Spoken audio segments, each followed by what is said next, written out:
Good evening, please. President of Trade Union Congress and officers of both labor federations who are here with us, especially those in the electricity and petroleum sector presidents.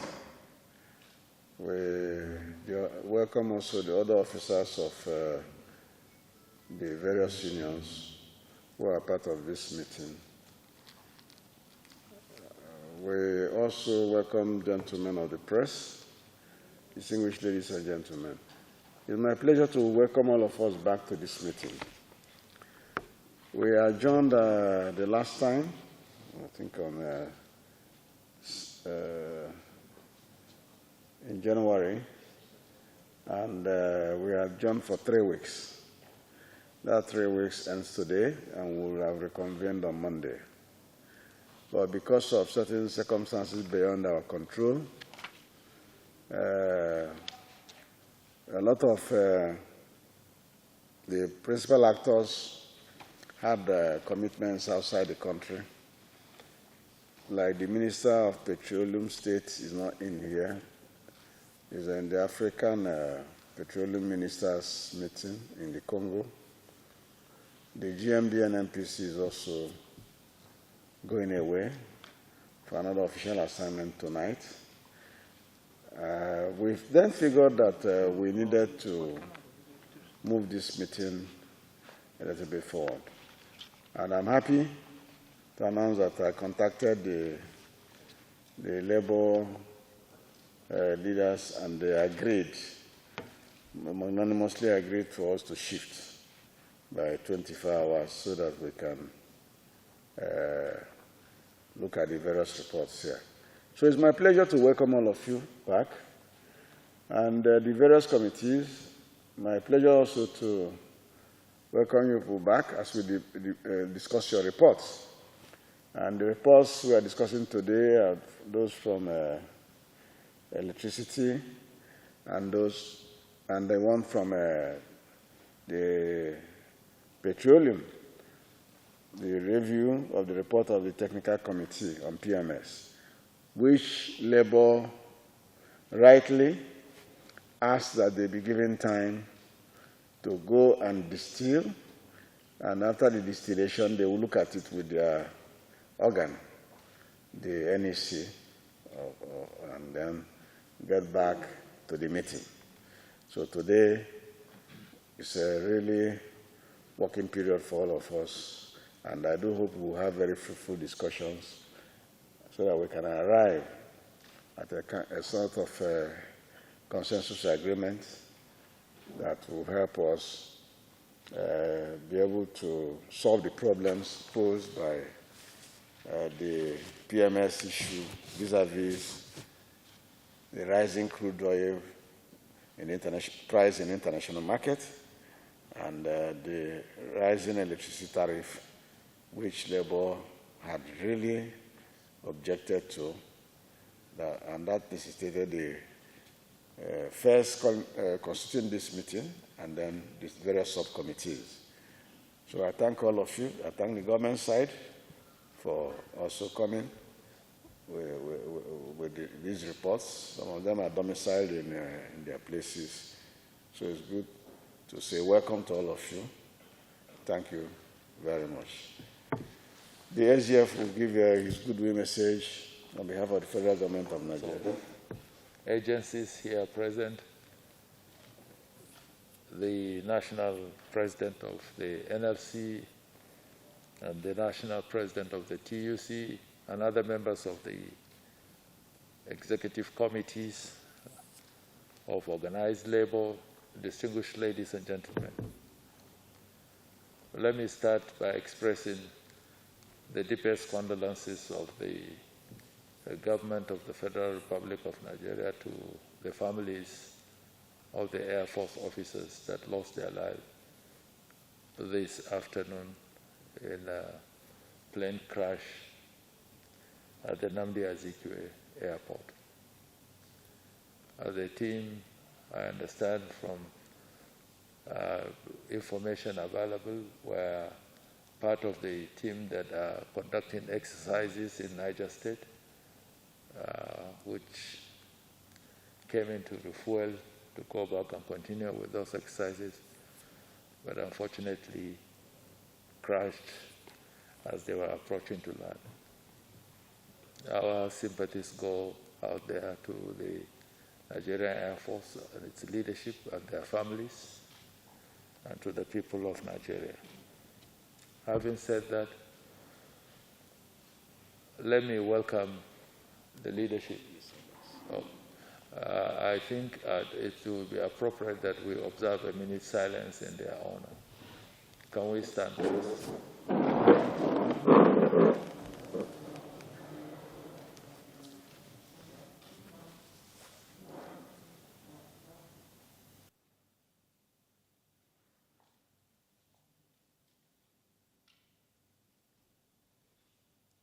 May their souls rest in peace, and may their memories be a blessing.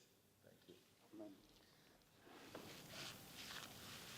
In doing that, let me congratulate the working force of Nigeria for helping Nigeria in very difficult times, and your efforts have been rewarded with having our country exit recession in the fourth quarter of 2020.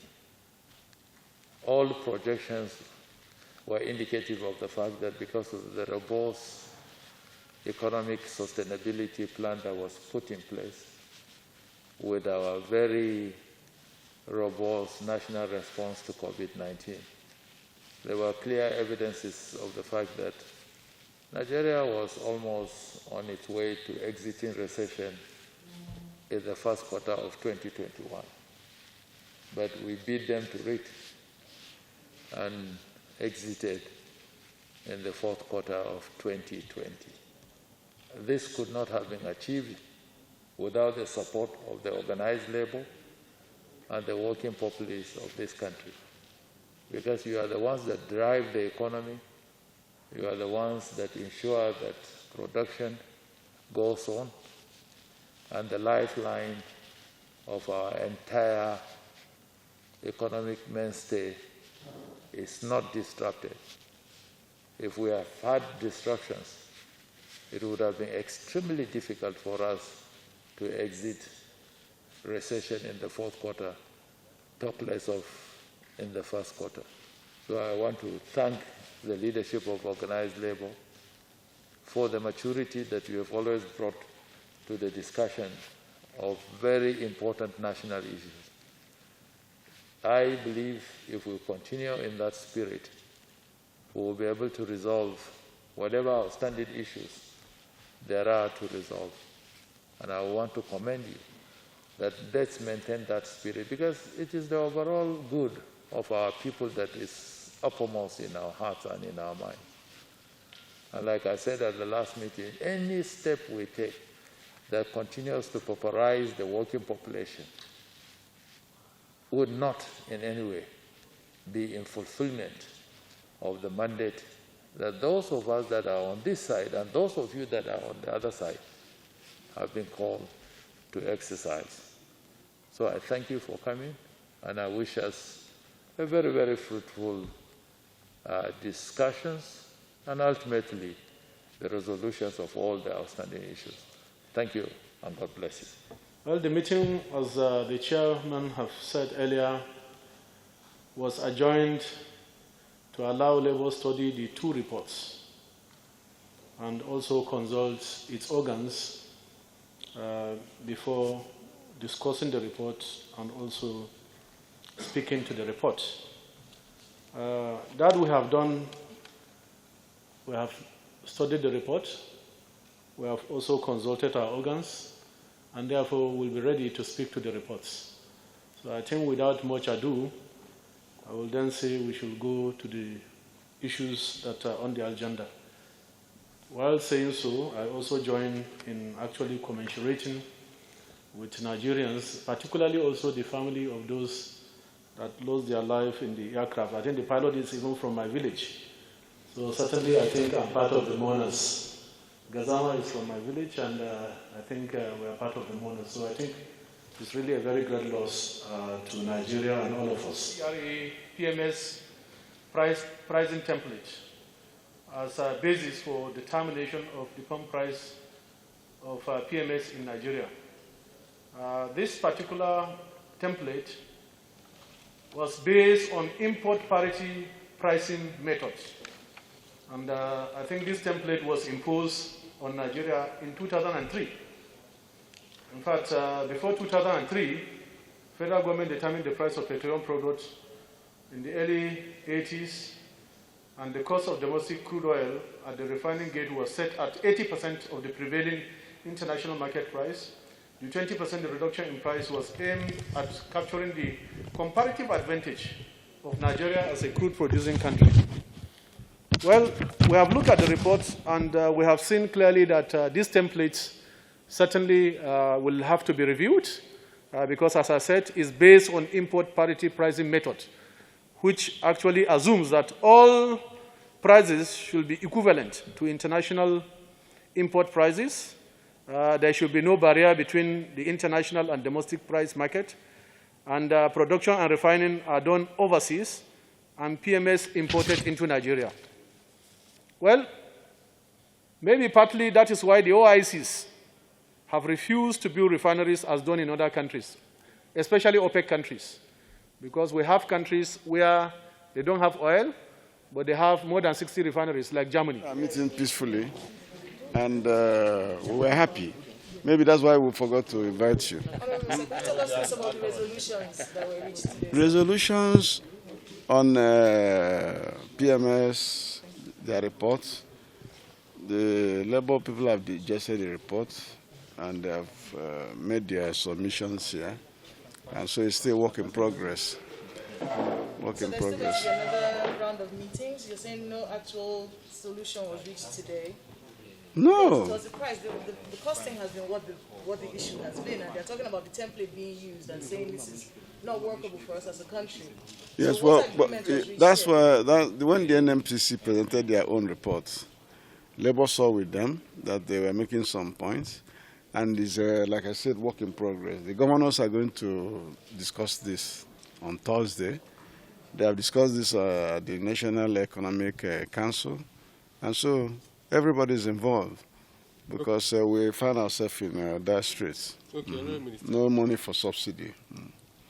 In clear terms. But in electricity, we adopted the report of the Electricity Committee, made some adjustments, and transformed that technical committee into an implementation committee. They are now a standing committee to implement all the recommendations they gave to us here. Throw like some recommendations. Some of the recommendations, within the week, you start seeing members of that committee with the minister. On the issue of mass metering, they will go around now and make sure that the discos put meters for people. Because there are reports that they are not metering people. They want to be doing bulk billing, estimated billing, and charges. And so we don't want that. There is also a resolution that the gas companies will try to reduce gas pricing for gas to power companies, that's the Gencos and the rest of them, so that the price of electricity per unit will go down and the consumers will benefit from it. How soon do you think this would happen, sir? Immediately, we have given the marching orders for them to do so. So Nigerians should expect a reduction in the price of electricity soon? Yes, not very soon, but some paperwork has to be done. And once that is done, the price of ampere of electricity will go down. And once it goes down, consumers will benefit. So, There was also the issue of a forceful migration of people from one band, the low-paying band of D and E by the electricity companies, into the upper band of A and B so that they can give them a higher tariff. And we said people who suffer such should petition the NERC, that's a regulatory commission, and they will be brought back, and the disco will be sanctioned. So now that the issue of the template is yet to be ascertained, does it mean that each time the prices of crude oil go up, Nigerians will still continue to pay more? That I told you is work in progress. The NNPC have explained there are certain things they want to do. Because what they are doing is import dependent. The regulation is import dependent. But they are doing bulk purchase. So they can get discounts. They are also using a foreign exchange that is discounted for them. They're not buying from the parallel market. So all these things will be put on the basket, and the price will emerge from it. So Labour and FG will no longer meet on the PMS? They're happy. That's what I'm telling you. We have finished the discussion. So no adjournment, nothing? No talk We on this adjourned to April. Okay. April, after Easter. On the same matter? Yeah, meanwhile, the two committees are standing. They're there now. Okay. They will act on our behalf. Thank you so much. Thank you very much. Yes, yes. You're not smiling. You're not smiling. Sorry, can I go ahead? Why should I smile over a very serious issue? Does he think it's just to smile? No, we are here for serious business. The minister says that you're okay with the reports that were sent, especially on PMS. Says you're happy. Those are his words. No. And The reports, the reports we are presented, we point out areas that we are not comfortable with, and we're able to put our suggestions across, which will form the basis of a decision. First is that we have been using the import pricing method, which I think is only Nigeria out of the OPEC countries that have been using that method. That entails that 100% of what we consume will be imported. That is, you sell your crude oil, then you import finished product. That, to us, is not sustainable. It's exporting our jobs. And our first priority is to see how the refineries can be fixed. Because before 1998, our refineries were working. And the model that was used and the template that was used in fixing the price is the production cost pricing method, which is what all OPEC countries are using. Because you then have to produce or refine products for the domestic use and also for local markets. So we thought this is what is sustainable at this point in time, and that is what we have posited. And we have looked at the timeline for the refineries to actually work, which is what they will be working on. Because you remember that in the past, some of these commitments were made, but the refineries are not still working because of the inherent interest in importation rather than refining. And you know the benefits, including jobs and industries that will spring up if we're able to refine product. So what's the timeline, Mr. Wabam? No, the refineries' own is a different issue, which they are working with the committees, yeah. Because while this timeline is going on, people are still going to be complaining about the price of PMS. And that's what we say. Centrally also, they must look at the issue of Nigerians, especially at this point in time. Because certainly the center point of every policy should be about the welfare of Nigerians. And therefore, they must find a way of protecting Nigerians, insulating Nigerians from the vagaries of market forces.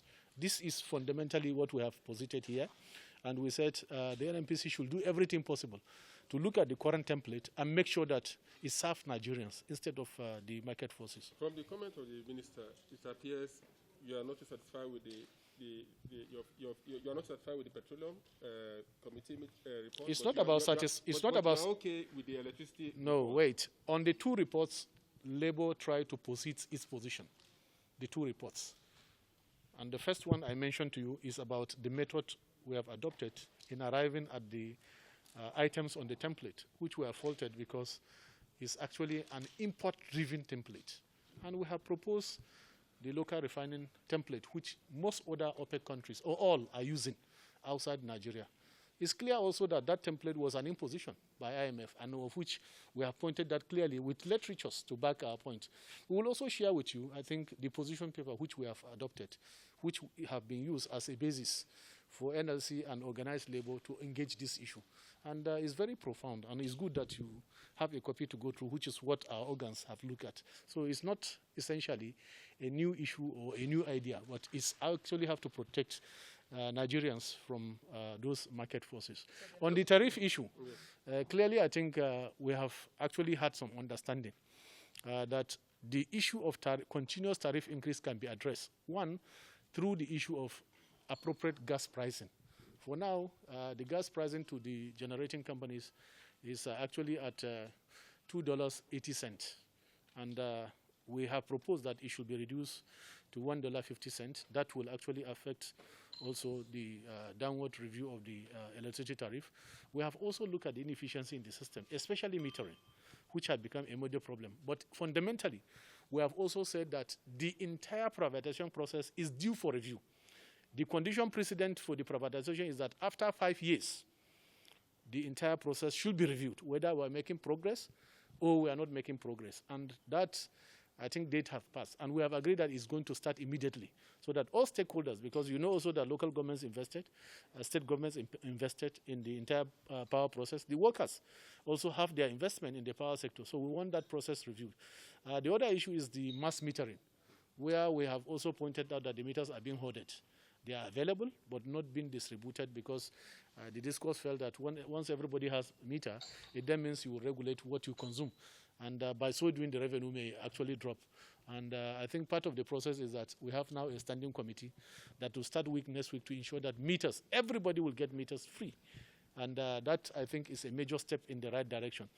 The other issue is entirely to look at the template, which includes the US inflation rate, Nigerian inflation rate, exchange rate, to see how all of this can then be reviewed. But essentially, we have agreed also that the price should not actually be increased. So those are the areas and issues we have agreed on the technical report, because technical report is a report of few technical people that then we have to subject it. And in our own case, we subjected to our organs. You remember we had organ meetings where those reports were subjected, and we have a position. And that's the position we have come to canvass for here at this meeting, and I think we have been able to successfully just do that. So when you come back after, in April, what's No, the position? the April is for the electricity subcommittee. We then need to come and monitor progress, and including the recommendation, because some of the recommendations, like reduction of the gas, cannot be done here. It has to be scaled up to other tiers of government, particularly also other higher authority. That has to be done, and also including the issue of the review process, which we mentioned, also have to also take on board all the issues and concerns we have raised.